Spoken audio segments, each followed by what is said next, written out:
നമുക്ക് നല്ല ടേസ്റ്റി ആയിട്ടുള്ള ഒരു ബീഫ് ബിരിയാണിയുടെ റെസിപ്പി നോക്കാം. വളരെ എളുപ്പത്തിൽ നമുക്ക് വീട്ടിൽ തയ്യാറാക്കിയെടുക്കാവുന്ന ഒരു റെസിപ്പിയാണിത്. വിശേഷ ദിവസങ്ങളും അതുപോലെ ക്രിസ്മസ് ന്യൂ ഇയറിനും ഒക്കെ നമുക്ക് തയ്യാറാക്കാവുന്ന നല്ല ടേസ്റ്റി ആയിട്ടുള്ള ഒരു ബിരിയാണിയുടെ റെസിപ്പിയാണ്. അപ്പോൾ ഇതെങ്ങനെയാണ് തയ്യാറാക്കുന്നത് നമുക്കൊന്ന് കണ്ടു നോക്കാം. നമ്മുടെ ഇന്നത്തെ ഈ ബീഫ് ബിരിയാണി തയ്യാറാക്കുന്നതിന് വേണ്ടിയിട്ട് ഞാനിവിടെ 1 കിലോ ബീഫാണ് എടുത്തിട്ടുള്ളത്. ഇതുപോലെ കുറച്ച് വലിയ പീസസ് ആയിട്ട് അല്പം എല്ലോട് കൂടിയുള്ള ബീഫാണ് എടുത്തിട്ടുള്ളത്. അതുപോലെ കുറച്ച് നെയ്യൊക്കെയുള്ള ബീഫ് എടുക്കുന്നതായിരിക്കും കൂടുതൽ നല്ലത്. നമുക്ക് ആദ്യം തന്നെ ഈ ബീഫ് ഒന്ന് വേവിച്ചെടുക്കണം. അതിനായിട്ട് അതിലേക്ക് ഞാനൊരു 1/2 ടീസ്പൂണോളം മഞ്ഞൾപ്പൊടി ചേർത്ത് കൊടുത്തിട്ടുണ്ട്. അതോടൊപ്പം ഏകദേശം 1 ടീസ്പൂണോളം കുരുമുളക് പൊടിയും ചേർത്ത് കൊടുക്കുകയാണ്. പിന്നെ ആവശ്യത്തിന് വേണ്ടുന്ന ഉപ്പ് കൂടി ഇതിലേക്കൊന്ന് ചേർത്ത് കൊടുക്കാം. ഇതിലേക്ക് 1/4 കപ്പ് വെള്ളം കൂടി ഒന്ന് ചേർത്തതിന് ശേഷം നന്നായിട്ടൊന്ന് ഈ ഉപ്പും മഞ്ഞൾപ്പൊടിയൊക്കെ ഇതിലേക്കൊന്ന് ചേർത്ത് യോജിപ്പിച്ചെടുക്കാം. വെള്ളം ഒത്തിരി ചേർക്കണ്ട കേട്ടോ. ബീഫ് വേകുമ്പോൾ അതിൽ നിന്ന് തന്നെ കുറച്ച് വെള്ളം ഇറങ്ങി വരും. ഇപ്പോൾ ഞാൻ ആ പൊടികളും ബീഫും കൂടി നന്നായിട്ടൊന്ന് യോജിപ്പിച്ചിട്ടുണ്ട്. ഇതിനി നമുക്ക് അടച്ചു വെച്ച് ഒരു മീഡിയം ഫ്ലെയിമിൽ 6-7 വിസിൽ വരുന്ന വരെ ഒന്ന് വേവിച്ചെടുക്കണം. പിന്നെ നിങ്ങളുടെ ബീഫിൻ്റെ വേവ് എത്രയാണെന്ന് അതിനനുസരിച്ച് വേവിച്ചെടുക്കുക കേട്ടോ. അടുത്തായിട്ട് ഞാനിവിടെ 4 കപ്പോളം ജീരകശാല റൈസ് എടുത്തിട്ടുണ്ട്. ഇത് ഏകദേശം 1 കിലോയ്ക്ക് അടുത്തുണ്ട് കേട്ടോ.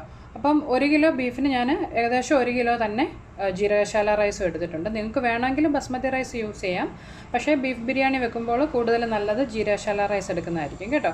ഇത് നമുക്ക് നന്നായിട്ട് കഴുകിയതിന് ശേഷം ഒരു 20 മിനിറ്റ് ഒന്ന് കുതിരാൻ വേണ്ടി മാറ്റി വയ്ക്കാം. നമ്മുടെ ബീഫ് വെന്ത് വരുന്ന സമയം കൊണ്ട് നമുക്കതിലേക്ക് വേണ്ടുന്ന മസാല തയ്യാറാക്കാം. അതിനായിട്ട് ഞാനിവിടെ ഒരു പാൻ അടുപ്പത്ത് വെച്ച് ഒന്ന് ചൂടാകാൻ വെച്ചിട്ടുണ്ട്. അതിലേക്ക് ഏകദേശം 2 ടേബിൾ സ്പൂണോളം വെളിച്ചെണ്ണ ഞാനൊന്ന് ഒഴിച്ചു കൊടുത്തിട്ടുണ്ട്. എണ്ണ ഒന്ന് ചൂടായി വരുമ്പോൾ അതിലേക്ക് ഒരല്പം കാഷ്യൂനട്ട് ഒന്ന് ചേർത്ത് കൊടുക്കുകയാണ്. ഇത് ഓപ്ഷണലാണ്, നിങ്ങൾക്ക് വേണമെങ്കിൽ ചേർത്താൽ മതി കേട്ടോ. ഇതൊന്ന് എണ്ണയിൽ റോസ്റ്റ് ചെയ്തെടുക്കാം. അതൊന്ന് റോസ്റ്റായി വരുമ്പോൾ അതിലേക്ക് അല്പം കിസ്മിസ് കൂടി ചേർത്ത് കൊടുക്കുകയാണ്. ഉണക്ക മുന്തിരി അതുകൂടി ചേർത്ത് കൊടുത്തിട്ടുണ്ട്. നമുക്ക് നന്നായിട്ടൊന്ന് റോസ്റ്റ് ചെയ്തെടുക്കാം. ഇതിപ്പോൾ റോസ്റ്റ് ആയിട്ടുണ്ട്. ഇത് എണ്ണയിൽ നിന്ന് കോരി മാറ്റാം. അടുത്തായിട്ട് ആ എണ്ണയിലേക്ക് ഒരു വലിയ സവാള കനം കുറച്ച് നീളത്തിൽ അരിഞ്ഞൊന്ന് ചേർത്ത് കൊടുക്കാം. ഇതിനി ഒരു മീഡിയം ഫ്ലെയിമിലിട്ട് ഒരു ഗോൾഡൻ ബ്രൗൺ കളർ ആകുന്ന വരെ നമുക്കൊന്ന് ഫ്രൈ ചെയ്തെടുക്കാം. നമ്മുടെ ബിരിയാണിയുടെ മുകളിലേക്കൊക്കെ ഗാർണിഷ് ചെയ്യാനായിട്ട് ഇട്ട് കൊടുക്കുന്നതിന് വേണ്ടിയിട്ടാണ് നമ്മൾ ഈ സവാളയൊന്ന് വറുത്തെടുക്കുന്നത്. നമ്മുടെ സവാള ഇപ്പോൾ ആ ഒരു ഗോൾഡൻ ബ്രൗൺ കളർ ആയിട്ടുണ്ട്. ഇത് നമുക്കിനി എണ്ണയിൽ നിന്ന് കോരി മാറ്റാം. അതേ എണ്ണയിലേക്ക് ഒരല്പം കറിവേപ്പില കൂടി ഇട്ടൊന്ന് ഫ്രൈ ചെയ്തെടുക്കാം. ഇതിപ്പോൾ ഫ്രൈ ആയിട്ടുണ്ട്. ഇത് നമുക്ക് കോരി മാറ്റാവുന്നതാണ്. ഇപ്പോൾ ആ കറിവേപ്പിലയൊക്കെ ഞാനൊന്ന് എണ്ണയിൽ നിന്ന് കോരി മാറ്റിയിട്ടുണ്ട്. അടുത്തായിട്ട് അതേ എണ്ണയിലേക്ക് നമ്മളുടെ ഇന്നത്തെ മസാലയ്ക്ക് ആവശ്യമായിട്ടുള്ള സവാള ചേർത്ത് കൊടുക്കാം. ഞാനിവിടെ ഒരു വലിയ 2 സവാള കനം കുറച്ച് അരിഞ്ഞെടുത്തിട്ടുള്ളതാണ്. നിങ്ങളിപ്പോൾ ചെറിയ മീഡിയം സൈസ് സവാളയാണ് എടുക്കുന്നതെങ്കിൽ ഒരു 3 എണ്ണം എടുക്കുക കേട്ടോ. ഇത് നമുക്ക് നന്നായിട്ടൊന്ന് വഴറ്റിയെടുക്കാം. പെട്ടെന്ന് വഴന്ന് കിട്ടുന്നതിന് ഞാനിതിലേക്ക് ഒരല്പം ഉപ്പൊന്ന് ചേർത്ത് കൊടുക്കുകയാണ്. നമ്മൾ ബീഫിലൊക്കെ ഓൾറെഡി ഉപ്പിട്ടാണ് വേവിച്ചിട്ടുള്ളത്. അതുപോലെ ഇനി നമ്മൾ റൈസ് തയ്യാറാക്കുമ്പോൾ അതിൽ ഉപ്പ് ചേർക്കുന്നുണ്ട്. അതുകൊണ്ട് വളരെ കുറച്ച് ഉപ്പ് മാത്രം ഇപ്പോൾ ചേർത്ത് ഇതൊന്ന് വഴറ്റിയെടുക്കാം. നമ്മുടെ സവാള ഇപ്പോൾ ഒന്ന് വഴന്ന് വന്നിട്ടുണ്ട്. ആ നിറമൊക്കെ ഒന്ന് മാറിയിട്ടുണ്ട്. ഇതിലേക്ക് ഒരു 2 ടേബിൾ സ്പൂണോളം ഇഞ്ചിയും വെളുത്തുള്ളിയും കൂടെ ചതച്ചൊന്ന് ചേർത്ത് കൊടുക്കാം. നന്നായിട്ട് ആ ഇഞ്ചിയുടെയൊക്കെ പച്ചമണം മാറുന്ന വരെ ഒന്ന് ഫ്രൈ ചെയ്തെടുക്കാം. അതോടൊപ്പം ഞാൻ ഇവിടെ നല്ല എരിയുള്ള 6 പച്ചമുളക് ഒന്ന് ചതച്ചത് കൂടി ചേർത്ത് കൊടുക്കുകയാണ്. നിങ്ങളുടെ പച്ചമുളകിൻ്റെ എരിവിനനുസരിച്ച് ചേർത്ത് കൊടുക്കുക കേട്ടോ. എൻ്റെ കയ്യിലുള്ള പച്ചമുളകിന് നല്ല എരിയുണ്ട്. അതുകൊണ്ട് ഒരു 6 എണ്ണമാണ് ഞാനിവിടെ യൂസ് ചെയ്യുന്നത്. നമുക്ക് നന്നായിട്ട് ആ പച്ചമണം ഒന്ന് മാറി വരുന്നവരെ വഴറ്റിയെടുക്കാം. ഇപ്പോൾ ആ ഇഞ്ചിയും പച്ചമുളകിൻ്റെയൊക്കെ ആ പച്ചമണമൊക്കെ ഒന്ന് മാറി കിട്ടിയിട്ടുണ്ട്.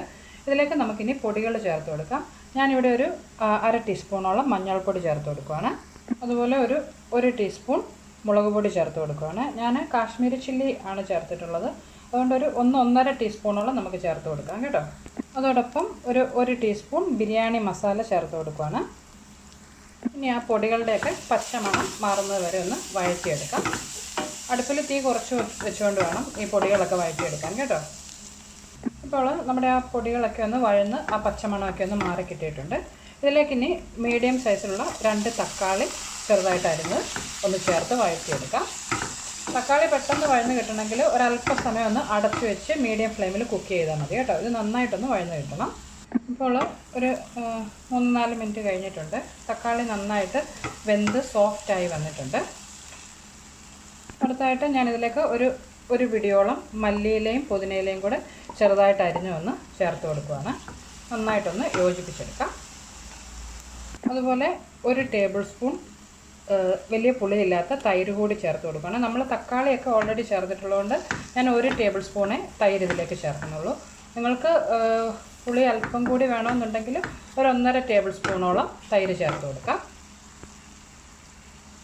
ഇതെല്ലാം കൂടി നന്നായിട്ട് ഒരിക്കൽ കൂടി യോജിപ്പിച്ച് ഒരു 1-2 മിനിറ്റ് ഒന്ന് കുക്ക് ചെയ്യാം.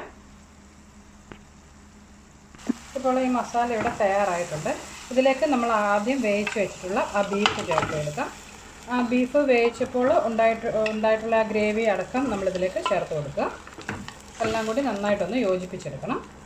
ഇപ്പോൾ ഞാൻ ആ ബീഫും മസാലയും കൂടി നന്നായിട്ടൊന്ന് യോജിപ്പിച്ചിട്ടുണ്ട്. ഈ സമയം ഉപ്പ് ഒരിക്കൽ കൂടി ഒന്ന് ചെക്ക് ചെയ്യണം. ഉപ്പ് വേണമെന്നുണ്ടെങ്കിൽ ഒരല്പം ഉപ്പ് കൂടി ഈ സമയം നമുക്ക് ചേർത്ത് കൊടുക്കാം. ഇതിനെ നമുക്ക് അടച്ചു വെച്ച് ഒരു 3-4 മിനിറ്റ് ഒന്ന് കുക്ക് ചെയ്യാം. ആ ബീഫിലേക്ക് മസാലയൊക്കെ ഒന്ന് നന്നായിട്ട് പിടിച്ച് കിട്ടുന്നതിന് വേണ്ടിയിട്ടാണ്. ഇപ്പോൾ ഒരു 3-4 മിനിറ്റ് കഴിഞ്ഞിട്ടുണ്ട്. ആ ബീഫും മസാലയും കൂടി നന്നായിട്ട് യോജിച്ച് വന്നിട്ടുണ്ട്. ഞാൻ അടുപ്പിൽ തീ ഒരു മീഡിയം ഫ്ലെയിമിൽ വെച്ച് ഇത് ഒരല്പം ഒന്ന് വറ്റിച്ചെടുക്കാം. ഒത്തിരി ഇതുപോലെ ലൂസായിട്ടുള്ള ഒരു ഗ്രേവി നമുക്ക് ആവശ്യമില്ല. അതുകൊണ്ട് ഒരു അല്പസമയം ഒന്ന് മീഡിയം ടു ഹൈ ഫ്ലെയിമിൽ വെച്ച് ഇതൊന്ന് വറ്റിച്ചെടുക്കണം. നമ്മുടെ ബീഫ് മസാല ഇപ്പോൾ ഇവിടെ തയ്യാറായിട്ടുണ്ട്. ആ ഗ്രേവിയൊക്കെ അല്പം കൂടി ഒന്ന് തിക്കായി നന്നായിട്ട് കുറുകി കിട്ടിയിട്ടുണ്ട്. ഇനി നമുക്ക് അടുപ്പിൽ നിന്ന് മാറ്റാം.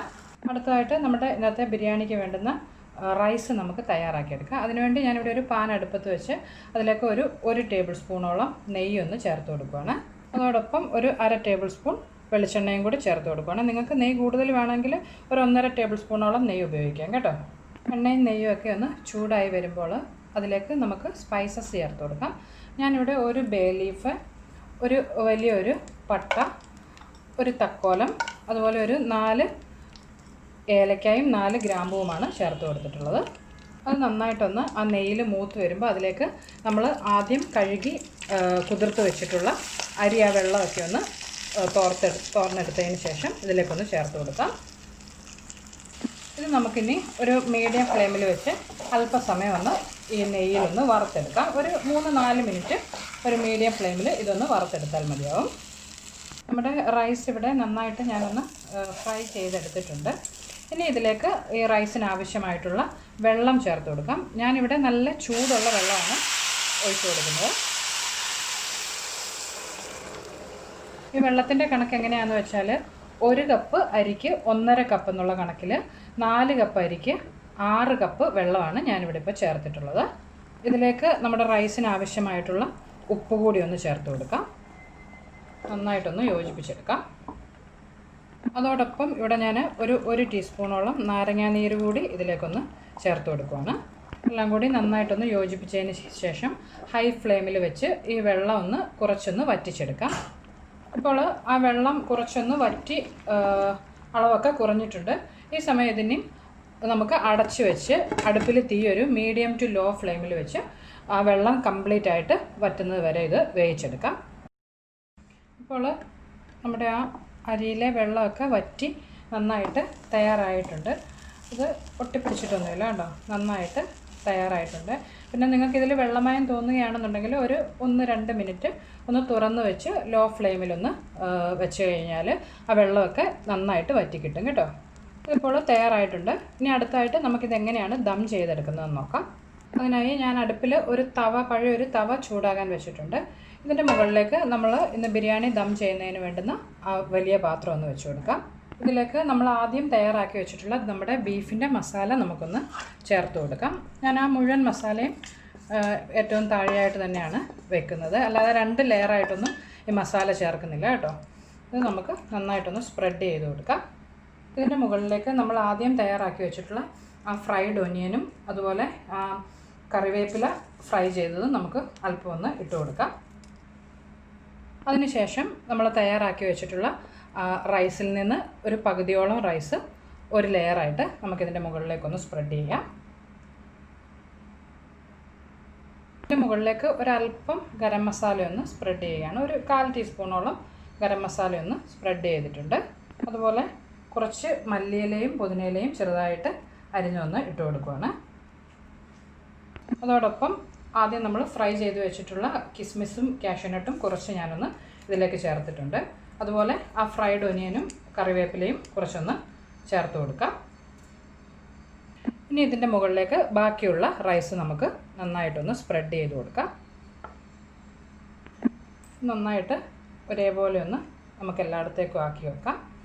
അതിനുശേഷം ഇതിൻ്റെ മുകളിൽ നമ്മൾ ആദ്യം ചെയ്തതുപോലെ ഫ്രൈ ചെയ്ത കിസ്മിസും കാഷ്യൂനട്ടും സവാളയും കറിവേപ്പിലയും എല്ലാം ഒന്ന് വിതറി കൊടുക്കാം. അപ്പോൾ ഞാൻ അതിൻ്റെ മുകളിലേക്ക് എല്ലാം വിതറി നന്നായിട്ട് ഗാർണിഷ് ചെയ്തിട്ടുണ്ട്. പിന്നെ ഇതിലേക്ക് ഞാൻ ഒരല്പം റോസ് വാട്ടറിൽ അല്പം മഞ്ഞൾപ്പൊടി ഒന്ന് ചാലിച്ച് അതുകൂടി ഒന്ന് ചേർത്ത് കൊടുക്കുകയാണ്. ഇത് ഓപ്ഷണലാണ് കേട്ടോ. ഒരു ചെറിയൊരു നിറം കിട്ടുന്നതിനാണ് ഞാൻ അങ്ങനെ ചെയ്തിട്ടുള്ളത്. അടുത്തതായിട്ട് നമുക്ക് ഇത് ഇനി ഒന്ന് ദം ചെയ്തെടുക്കണം. അതിനുവേണ്ടി ഞാൻ ഈ പാന് ഒരു അലൂമിനിയം ഫോയിൽ വെച്ച് ഒന്ന് കവർ ചെയ്യുവാണ്. ആവി ഒട്ടും പുറത്ത് പോകാതിരിക്കാനാണ് ഇങ്ങനെ ചെയ്യുന്നത്. അതിനുശേഷം നമ്മളുടെ അടപ്പ് പാത്രം കൊണ്ട് അത് നന്നായിട്ട് കവർ ചെയ്ത് വെക്കാം. ഇനി അടുപ്പിൽ തീ ഏറ്റവും കുറച്ച് വെച്ച് ഒരു 15 മുതൽ 20 മിനിറ്റ് നമുക്കിതൊന്ന് ദം ചെയ്തെടുക്കണം. തീ ഏറ്റവും കുറച്ച് വെക്കണം കേട്ടോ. അത് ദം ചെയ്തതിന് ശേഷം പിന്നെ ഒരു അരമണിക്കൂറെങ്കിലും വെച്ചതിന് ശേഷം വേണം ഇത് ഓപ്പൺ ചെയ്തെടുക്കാൻ. ഇപ്പോൾ നമ്മൾ ദം ചെയ്ത് വെച്ചതിന് ശേഷം അടുപ്പിൽ നിന്ന് മാറ്റി ഏകദേശം ഒരു 1/4 മണിക്കൂറിൽ കൂടുതലായിട്ടുണ്ട്. നമുക്കിതിനെ ഒന്ന് ഓപ്പൺ ചെയ്ത് നോക്കാം. നല്ലൊരു കറിവേപ്പിലയുടെയും ഒക്കെ നല്ലൊരു മണമൊക്കെ വരുന്നുണ്ട്. ഇതിനെ നമുക്കൊന്ന് മിക്സ് ചെയ്യാം. നിങ്ങൾ മിക്സ് ചെയ്യുമ്പോൾ ഒരു കാര്യം പ്രത്യേകം ശ്രദ്ധിക്കണം. ഇതങ്ങ് കംപ്ലീറ്റ് ആയിട്ട് ഒരുമിച്ച് കൂട്ടിക്കുഴയ്ക്കാതെ ഒരു സൈഡിൽ നിന്ന് നമുക്കിതൊന്ന് എല്ലാം കൂടി യോജിപ്പിച്ചെടുക്കാം. ആ ബീഫിൻ്റെ മസാല കുറച്ചൊന്ന് മുകളിലേക്ക് എടുത്തതിന് ശേഷം നമുക്ക് അതും റൈസും കൂടെ ഒരുമിച്ച് ആക്കി മറ്റൊരു പാത്രത്തിലേക്ക് സെർവിങ് പ്ലേറ്റിലേക്ക് നമുക്ക് മാറ്റാവുന്നതാണ്. കുറച്ച് മസാലയും അതുപോലെ ബീഫിൻ്റെ കഷ്ണങ്ങളും പിന്നെ കുറച്ച് റൈസുമായിട്ട് നമുക്ക് ഒരുമിച്ച് ഇതിലേക്ക് മാറ്റി സെർവ് ചെയ്യാവുന്നതാണ്. ഇതിപ്പോൾ ഞാനിവിടെ ഒരു സെർവിങ് പ്ലേറ്റിലേക്ക് മാറ്റിയിട്ടുണ്ട്. അങ്ങനെ നല്ല ടേസ്റ്റി ആയിട്ടുള്ള നമ്മുടെ ബീഫ് ബിരിയാണി തയ്യാറായിട്ടുണ്ട്. അപ്പം ക്രിസ്മസിനൊക്കെ നിങ്ങൾക്ക് വേണമെങ്കിൽ ഇതുപോലെ തയ്യാറാക്കി നോക്കാവുന്നതാണ്. ട്രൈ ചെയ്ത് നോക്കി റെസിപ്പീസൊക്കെ ഇഷ്ടമാകുന്നുണ്ടെങ്കിൽ മറക്കാതെ നിങ്ങൾ അന്നൂസ് റെസിപ്പീസ് എന്നുള്ള എൻ്റെ യൂട്യൂബ് ചാനൽ സബ്സ്ക്രൈബ് ചെയ്യണം കേട്ടോ. നമുക്കപ്പം മറ്റൊരു റെസിപ്പിയുമായിട്ട് വീണ്ടും കാണാം. ബൈ.